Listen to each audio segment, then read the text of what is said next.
Hello dear friends, welcome back RDML 29 पे। तो dear friends, ये हमारे एमसीक्यूज का 26 पार्ट है और अभी तक के हमारे 25 पार्ट कंप्लीट हो चुके हैं। तो जिन भी बच्चों ने अभी तक वो पार्ट नहीं देखे हैं तो डिस्क्रिप्शन में प्ले लिस्ट दी हुई है, वहाँ पे जाकर आप उनको देख सकते हैं। जो बच्चे एमसीक्यूज की बुक चाहते हैं उनको इसमें वीडियो के अंदर नंबर दे रखे मैंने, वहाँ से भी आप ऑर्डर कर सकते हैं या डिस्क्रिप्शन के अंदर भी नंबर दिए हुए हैं, वहाँ से आप ऑर्डर कर सकते हैं। एमसीक्यूज की बुक है ये, उसी बुक के एमसी क्वेश्चन हैं। ठीक है, क्वेश्चन के साथ में पूरा एक्सप्लेन रहता है इस बुक के अंदर। ये बुक ज़्यादातर उन बच्चों के लिए होती है जो प्रोमेट्रिक एग्जाम की तैयारी करते हैं। DH है, MOH है, हार्ड, उन सभी की बुक होती है प्रोमेट्रिक एग्जाम की। तो जो भी मेडिकल लैब टेक्नीशियन आपका एग्जाम आता है, अब जैसे PGH चंडीगढ़ के हैं, AMCRA के हैं, कोई भी किसी भी तरह का एग्जाम हो आपका, उन सभी के लिए काफ़ी हेल्पफुल होते हैं क्योंकि इनके अंदर बहुत ही डीपली क्वेश्चन दिए रहते हैं और उसके साथ में एक्सप्लेन भी कर रखा है। काफ़ी बच्चे ऑर्डर कर चुके हैं। अगर आपको ऑर्डर करना है तो दिए हुए नंबर पे आप व्हाट्सअप करके ऑर्डर कर सकते हैं। ठीक है, तो लास्ट पार्ट में हमने क्वेश्चन पूछा था आपसे, at which pH are ammonium biurate crystal usually found in urine. ठीक है, जो अमोनियम बायोरेट क्रिस्टल्स होते हैं वो कौन सी पीएच पे हमें मिलते हैं यूरिन के अंदर। Urine acid urine only, acid और न्यूट्रल यूरिन, न्यूट्रल और alkaline urine, alkaline urine only. ठीक है, तो आपको इसका कमेंट करना था। काफ़ी बच्चों ने किया है, कुछ ने नहीं किया, कोई बात नहीं। ठीक है, देखिए एसिड यूरिन क्या होता है, जिसकी पीएच 6 से नीचे होती है। ठीक है, 7 से नीचे हो जाती है। 7 से नीचे होती है वो एसिडिक हो जाता है हमारा। और न्यूट्रल वो होता है जिसकी पीएच 7.0 होती है। न्यूट्रल और एल्कलाइन, एल्कलाइन वो हो जाती है जिसकी पीएच 7 से अबव हो जाती है, यानी 7.2 7.5 वो सब एल्कलाइन में चले जाते हैं। 7 से नीचे होती है, 6.5 है, 6.8 है, वो एसिडिक हो जाएगी। तो अमोनियम बायोरेट होता है, अगर आपके कभी यूरिन में मिल भी जाता है तो उसकी हमें रिपोर्टिंग करने से पहले ये जरूर देखना होता है कि पीएच क्या है यूरिन की। कोई भी क्रिस्टल अगर आपको यूरिन में मिलता है ना तो उसकी पीएच देखना बहुत जरूरी होता है। तो इसका राइट ऑप्शन हमारा यहाँ पे एल्कलाइन यूरिन है। इसको एल्कलाइन यूरिन में क्यों मिलता है, देखिए, ammonium biurate is often called a thorn apple. इसको थॉर्न एप्पल कहा जाता है। Crystal because it form dark brown spiny sphere calcium carbonate is another common crystal that is seen only in alkaline urine में। ये एक ऐसा calcium oxalate होता है, कॉमन है, जो एल्कलाइन यूरिन के अंदर ही मिलता है हमें। और ये कांटेदार गोल होता है। ठीक है, डार्क ब्राउन कलर का होता है लेकिन ये कांटेदार गोल सर्कल में होता है, स्पेयर मतलब गोलाकार। ठीक है, गोलाकार इसमें होता है, जैसे इमेज में मैं दिखाऊंगा आपको। तो उस टाइप का होता है, ये कांटेदार होता है और उसके ऊपर गोल होता है, इसका जो स्पेयर उसमें होता है। ये इसकी फॉर्म जो होती है वो गोल होती है, उस पर से साइड जो किनारे जो कांटेदार होती है। थोर्न एप्पल इसे कहा जाता है। एक थोर्न एप्पल ये कि एक पौधा होता है, उसके ऊपर वो लगता है थोर्न एप्पल, जो इमेज में दिखा रहा हूँ मैं आपको। ठीक है, ये तो ये इस टाइप का होता है, इसकी किनारे इसकी बाउंड्री दोनों चीजें मैंने आपको इमेज दिखाई। थोर्न एप्पल भी एक पौधा होता है, उसके ऊपर ही लगता है। इस टाइप का, इसको कांटेदार इसको बोला जाता है, कांटेदार होता है ये। ठीक है, इसलिए इसको उसका नाम दे दिया गया है, थोर्न एप्पल क्रिस्टल बोला जाता है। आपका एग्जाम में ये भी आ सकता है कि थोर्न एप्पल क्रिस्टल कौन सा होता है, तो वहाँ पे आपको राइट ऑप्शन लगाना है calcium ammonium biurate. Sodium urate and uric acid form in acid और न्यूट्रल यूरिन में। सोडियम यूरेट्स होते हैं, ठीक है, अमोनियम यूरेट्स होते हैं, ये सभी यूरिक एसिड होते हैं, ये सभी के सभी हमें एसिड यूरिन में और न्यूट्रल यूरिन में मिल जाते हैं। ठीक है, नेक्स्ट क्वेश्चन है हमारा, which of following crystal is seen commonly in alkaline and neutral urine में। ऐसे कौन से क्रिस्टल होते हैं जो हमें एल्कलाइन और न्यूट्रल यूरिन में मिलते हैं। Calcium oxalate, uric acid, magnesium ammonium phosphate, cholesterol. यहाँ पे एल्कलाइन और न्यूट्रल बोला है इन्होंने, एसिडिक नहीं बोला है। ठीक है, तो एल्कलाइन और न्यूट्रल में हमें मिलता है यहाँ पे राइट ऑप्शन हमारा सी है, मैग्नीशियम अमोनियम फॉस्फेट, जिसको हम ट्रिपल फॉस्फेट के नाम से भी जानते हैं। Magnesium ammonium phosphate also called triple phosphate may be present in neutral and alkaline urine. Neutral pH मैंने आपको बताया था 7.0 होती है, एल्कलाइन 7.0 से अबाउ यानी 7.2 7.5 हो जाती है, वो एल्कलाइन हो जाती है आपकी। Crystal containing phosphate do not occur in acid urine. जो क्रिस्टल होते हैं उनके अंदर क्या होता है, फॉस्फेट होता है, इसलिए वो एसिड यूरिन में मिल ही नहीं सकते हमें। तो कभी भी आपको ट्रिपल फॉस्फेट के अंदर दिखाई पड़ेंगे तो आपको एल्कलाइन पीएच यूज करनी है। अगर उसकी एसिडिक भी आ रही होगी तो भी आपको उसकी पीएच अल्कलाइन या न्यूट्रल करके ही देनी पड़ेगी, क्योंकि कई बार पीएच अभी आप किस चीज़ से चेक कर रहे हो उस पर डिपेंड होता है। अगर वो आपकी एसिडिक आ रही है 6.55 तो आपको 7.0 या 7.5 करनी पड़ेगी, तभी आप ट्रिपल फॉस्फेट रिपोर्टिंग कर सकते हैं। नेक्स्ट है हमारा fat. Oval fat bodies are derived from. Oval fat bodies होती है वो कहाँ से बनती है, कहाँ से निकलती है, ड्राइव होती है, किस चीज में से टूट के वो बनती हैं? Renal tubular epithelium, translational epithelium, degenerated WBC, mucoprotein matrix. तो हमारा राइट ऑप्शन यहाँ पे हो जाएगा ए है। A oval fat bodies form from degenerated renal epithelial cells that have reabsorbed cholesterol from the filtrate. जब किडनी की फिल्ट्रेट होती है वहां से ये कोलेस्ट्रॉल को रीअब्जॉर्ब कर लेती हैं। रीअब्जॉर्ब करने के बाद में ये फैट ओवल बॉडीज बनती हैं। दे स्टेन विद ऑयल रेड ओ और सुडान स्टेन 3। जब भी हम कभी फैट ग्लोब्यूल्स की जांच करते हैं टेस्टों में, तो उसमें कौन सी स्टेन यूज की जाती है? ऑयल रेड ओ होती है और दूसरा सुडान स्टेन 3 होती है। अक्सर एग्जाम में क्वेश्चन आते हैं कि भाई फैटी टिश्यू को देखने के लिए, ठीक है, फैट ग्लोबुल देखने के लिए हम कौन से स्टेन का इस्तेमाल करते हैं, तो ये दोनों चीज़ें यहाँ पे आपके ऑप्शन में मिलेंगी आपको, ठीक है। नेक्स्ट है हमारा which of following condition associated with greatest protein urea. देखिए हमारे जो एमसीक्यूज होते हैं ज़्यादातर बुकों में आपको एक चीज़ मिल जाएगी, भाई प्रोटीन हमें किस किस कंडीशन में मिलता है। किडनी डैमेज में हमारे यूरिन में प्रोटीन आता है। प्रोटीन यूरिया क्या होता है? तो यूरिन के अंदर प्रोटीन की ज़्यादा मात्रा एक्सक्रीटेड होने लगती है, उस कंडीशन में प्रोटीन यूरिया कहते हैं।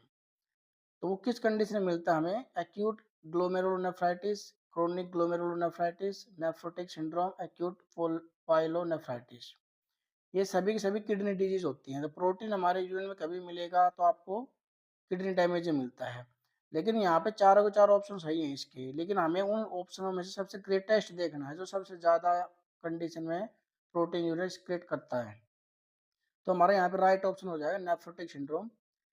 नेफ्रोटिक सिंड्रोम ये क्या है? ये भी किडनी की डिजीज होती है। Although all four conditions are associated with protein. चारों चारों कंडीशन होती है प्रोटीन यूरिया जुड़ी होती है। But it is the greatest in the nephrotic syndrome. इनमें से सबसे ज्यादा प्रोटीन यूरिया सिक्रेट करता है वो नेफ्रोटिक सिंड्रोम होता है। Urine albumin loss is typically axis of 4 gram per day. जो यूरिन एल्ब्यूमिन होता है वो लॉस होता है डेली 4 ग्राम पर डे, और 3 milligram per day creatinine loss होता है इस कंडीशन में। Causing dry resent strip protein test to give 3 plus 4 plus reactions। जब हम ड्राई स्ट्रिप से प्रोटीन चेक करते हैं तो उसमें हमारा प्रोटीन जो है या तो 3 प्लस मिलेगा या 4 प्लस मिलता है नेफ्रोटिक सिंड्रोम्स में। क्रिएटिनिन का लेवल कम मिल सकता है आपको इसमें, बट यूरिन के अंदर में 3 प्लस 4 प्लस आपका प्रोटीन वो आता है यूरिन के अंदर। अब बात करते हैं, देखिए ये क्या होता है कि एक्यूट सभी की सभी किडनी डिजीज होती हैं। एक्यूट पाइलोनेफ्राइटिस क्या होता है कि जब भी किडनी में कोई बैक्टीरियल इन्फेक्शन की वजह से किडनी खराब होती है तो उसमें हमें उसको हम पाइलोनेफ्राइटिस बोलते हैं। तो बैक्टीरियल की वजह से किडनी खराब अगर आपकी हो रही है तो आपको यूटीआई इन्फेक्शन की वजह से हुई है या किसी अन्य बैक्टीरिया वजह से, तो जब भी कभी किडनी खराब होती है तो डॉक्टर आप नेफ्रोलॉजिस्ट को दिखाते हैं। तो वो बायोप्सी का सैंपल लेते हैं। बायोप्सी सैंपल से हमें यही पता चलता है कि हमारी किडनी किसकी वजह से खराब होने लग रही है। किसी मेडिसिन की वजह से खराब हो रही है, किसी बैक्टीरियल इन्फेक्शन की वजह से खराब हो रही है, या कोई और ऑटो इम्यून डिजीज की वजह से खराब हो रही है। नेक्स्ट है हमारा which of following condition is often a cause of a glomerulonephritis. इन सभी कंडीशंस में से कौन सी कंडीशन होती है जो ग्लोमेरुलोनेफ्राइटिस को कॉज करती है? Hypertension, cytomegalovirus infection, systemic lupus erythematosus, heavy metal poisoning. अब यहाँ पे ये क्या है, चार ऑप्शन दिए। इन चार ऑप्शन में से ये पूछ रही ग्लोमेरुलोनेफ्राइटिस जो कंडीशंस होती है वो किसकी वजह से होती है। तो राइट ऑप्शन हमारे यहाँ पे है सी, सिस्टमेटिक ल्यूपस एरिथ्रोमेटस। इसकी मैंने कंप्लीट वीडियो बना रखी है क्या होता है लूपस एरिथ्रोमेटस, कैसे फैलते हैं, क्या बॉडी में सिम्टम्स आते हैं। तो आरडी मेडिकल साइंस हमारा चैनल है, उस चैनल पर जाके आप प्ले लिस्ट में ढूंढ सकते हैं इस वीडियो को। सिस्टमेटिक लूपस एरिथ्रोमेटस क्या होता है। देखिए किसी भी चीज़ को आप थोड़ा डीपली पढ़ लेंगे ना तो वो उसके लिए आपको और भी क्वेश्चन उसमें जाएंगे तो वो भी आपको अच्छे से दिमाग में सेट हो जाते हैं। तो राइट ऑप्शन हमारे यहाँ पे सी है। अब थोड़ा इसके बारे में देख लेते हैं क्या होती है। Autoimmune disease, diabetes mellitus and nephrotic drugs are common use of acute glomerulonephritis. अब यहाँ पे उन्होंने कहा कि ऑटो इम्यून डिजीज है, या तो ऑटो इम्यून डिजीज है कोई। अब इस ऑप्शन के अंदर हमारे में ऑटो इम्यून डिजीज सिर्फ एक ही दे रखी थी इन्होंने, डायबिटीज दे देते तो और भी हैवी क्वेश्चन हो जाता हमारा। ठीक है, तो यहाँ पे इन्होंने ऑटो इम्यून डिजीज का नाम बताया है, डायबिटीज की मेलाइटिस का नाम बताया है, नेफ्रोटिक ड्रग्स बताई हैं। जो ड्रग्स होते हैं नेफ्रोटिक ड्रग्स वो होते हैं जैसे कि ये आपने पेन किलर वगैरह लेते हैं हम लोग, दांतों में दर्द वगैरह हो जाता है, ब्रूफेन वगैरह, इस टाइप की मेडिसिन होती है नेफ्रोटिक ड्रग्स। ये हमारे किडनी में बहुत ज़्यादा इफेक्ट डालती हैं। कोज ऑफ एक्यूट ग्लोमेरुलोनेफ्राइटिस, ठीक है, ये इस डिजीज को कोज करने में कॉमन होती हैं। Cytomegalovirus infection and heavy metal poisoning cause damage to the tubules resulting in nephrosis. Cytomegalovirus है और ये मेटल पॉइजनिंग वगैरह ये आपकी किडनी की ट्यूबुल्स को डैमेज करते हैं, जिससे हमें नेफ्रोसिस की प्रॉब्लम हो जाती है। Which of following abnormal crystal is often associated with the formation calculi? इनमें से एबनॉर्मल क्रिस्टल कौन सा होता है जो रिनल पथरी को फॉर्मेशन करता है? ठीक है, कैलकुली का मतलब होता है पथरी, रिनल की जो पथरी होती है, किडनी की जो पथरी होती है उसको बोलते हैं हम calculi.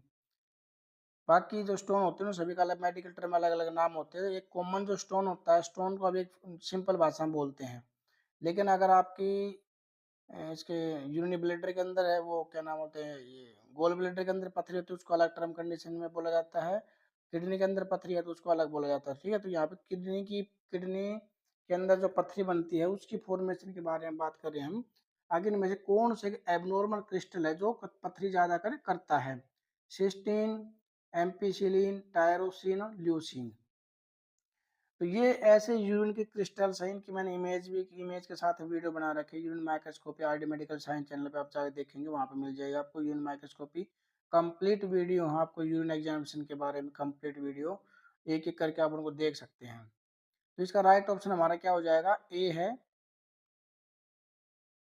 Cysteine crystals are highly insoluble and form kidney stone.